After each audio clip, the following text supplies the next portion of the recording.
講到夾公仔，大家第一時間諗到嘅一定係日本。今次條片就係火啲即將去日本或者打算去日本夾公仔嘅你。廢話少講，睇完就明㗎啦。喺日本夾公仔，閒閒地都要200yen一次。有啲機好嘅，咪可能500yen俾你夾3次咯。有啲就600yen 3次，亦即係200yen一次。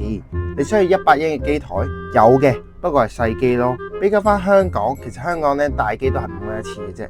以香港 Lamco 或者 Taito 為例，都係5蚊玩一次大機。比較底下，我會選擇翻香港玩咯。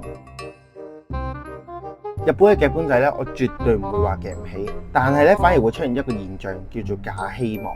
意思即係咩咧？意思即係佢會營造到一個好似就係出貨嘅感覺俾你，但係持續地近出口、遠出口。再簡單啲嚟講咧，即係你抌好多嘅錢咧，都未必出到貨。喺香港咧聽得最多咧，一定係夾唔起貨啊！但係咧夾唔起咧，反而會令你即刻諗住轉機或者唔玩，咁咧相對上咧就冇咁容易中伏嘅。日本周圍亦都有好多夾公仔嘅，咁有時我哋可能行過見到人哋，喂，好似就嚟出貨咁喎，好易出喎，跟住就會狗衝入去玩啦。其實咧，可能人哋用咗好多錢啦，玩咗好多次先去到個出口位出貨嘅。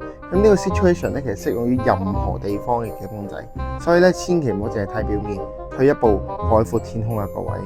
以上就係3個唔建議去日本夾公仔嘅原因。呢條片絕對唔係叫大家唔好夾啊，唔好夾啊，千祈唔好夾啊，絕對唔係咁。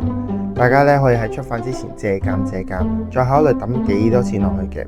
最後奉勸大家一句：量力而為，千祈唔好無止境咁抌錢落去玩。祝你好運！